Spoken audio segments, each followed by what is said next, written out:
बिस्मिल्लाहिर्रहमानिर्रहीम। अस्सलाम वालेकुम। कैसे हैं सब? मेरी तरफ से आप सबको वेलकम, खुश आमदीद। आप देख रहे हैं Asma's home recipe and tips. अगर आप मेरे चैनल पे नए हैं तो प्लीज़ मेरे चैनल को सब्सक्राइब ज़रूर करें। अगर आपको वीडियो अच्छी लगे तो फ्रेंड और फैमिली के साथ शेयर करें, थम्स अप करें, कमेंट्स करके फ़ीडबैक ज़रूर दें।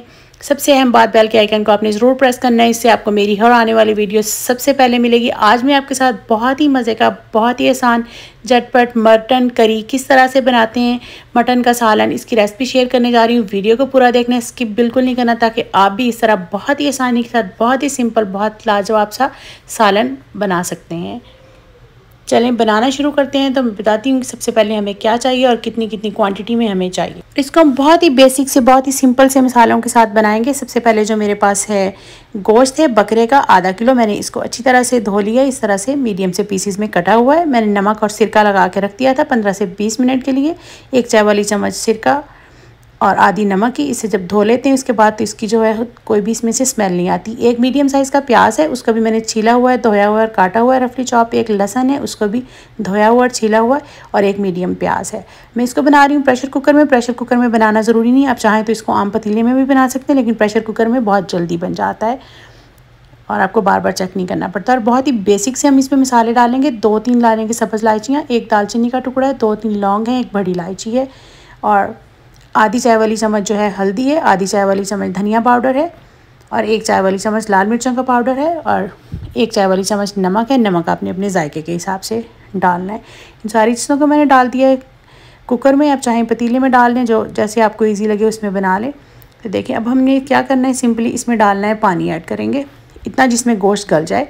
तो मैं इसमें तकरीबन जो है 2 कप पानी ऐड कर दिया है भर के, और इसको चूल्हे को ऑन कर देंगे।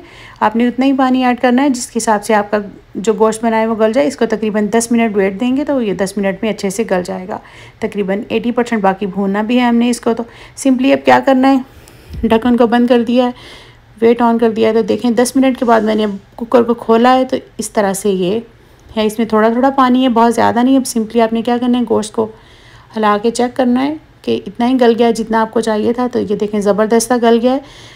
और इसके बाद हम क्या करेंगे, मेरे पास एक जो है वो टेबलस्पून भर के है अदरक, फ्रेशली मैंने चॉप किया है। अगर आपके पास पहले से पेस्ट हो तो वो डाल लें, ना हो लेकिन अगर आप फ्रेश चॉप करके डालेंगे, फ्रेश क्रश करके डालेंगे बारीक बारीक सा, तो उससे ये कि उसका टेस्ट ज़्यादा मज़े का आता है। तो इसलिए मैंने इसमें फ्रेश ही करके डाला है। अगर हो सके तो आप लोग भी फ्रेश डालें।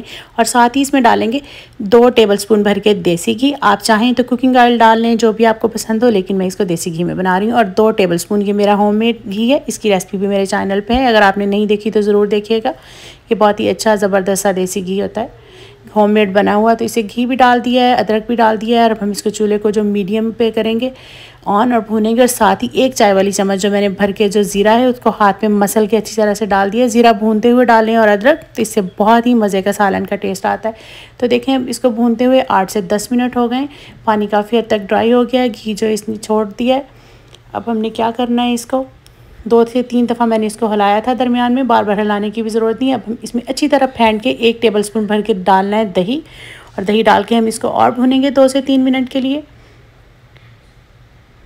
हिलाएंगे, दही को मिक्स करके फेंट के डाल लें, वरना उसमें छोटे छोटे से ज़र्रे बन जाते हैं, वो सालन में बिल्कुल नहीं अच्छे लगते। 1 से 1.5 मिनट हो गया, इसको हिलाया। और साथ ही मैं इसमें ऐड कर दूँगी 2 से 3 सब्ज़ मिर्चें दरमियान से कट करके। आप चाहें तो बारीक काट के डाल दें, जैसे आपको पसंद हो, लेकिन मुझे इस तरह से साबुत डाली ही अच्छी लगती हैं, क्योंकि वो फिर सालन में अलग अलग से आपको नज़र नहीं आती। और अब देखें इसके 1 आधा टेबलस्पून पानी का डालें, और इसको अच्छे से आपने भून लेना है 2 से 3 मिनट के लिए। और अब डालेंगे आधी चाय वाली चम्मच गरम मसाला पाउडर। डालने के बाद आपने इसको अच्छी तरह से मिक्स करना है, मसाला डालना है, और 30 सेकंड के लिए इसको भून लें। और इसके बाद आपने इसमें सिंपली क्या करना है, इतना ही पानी ऐड करना है जितनी से आप इसकी ग्रेवी रखना चाहते हैं, क्योंकि इसका शोरबा नहीं हम बना रहे बहुत लंबा, तो ये हल्का सा जो है इसका ग्रेवी वाला सालन बना रहे हैं। तो 1 कप मैंने डाला है पानी, वो भी बॉयल करके। तो इसको हम कवर कर देंगे हिला के अच्छी तरह से 5 से 6 मिनट के लिए, और उसके बाद ये बिल्कुल रेडी है इसको डिश आउट करने के लिए। देखिए 1 दफ़ा अच्छे से हिला लें। पानी आप अपने हिसाब से ज़्यादा ये कम कर सकते हैं, हिला लें। और हिलाने के बाद आपने इसको कर देना है कवर, और चूल्हे को लो से थोड़ा सा ज़्यादा और मीडियम से कम और अब देखिए इसको करते हैं डिश आउट। तो देखिए ये है इसकी फ़ाइनल लुक, देखें कितना ज़बरदस्त, बहुत ही मज़े का। ये ना ही तो बहुत ड्राई है ना ही बहुत शोरबा है, इसका जायका भी बहुत ही मज़े का होता है। इसका मैं अपने होममेड नान के साथ सर्व कर रही हूँ।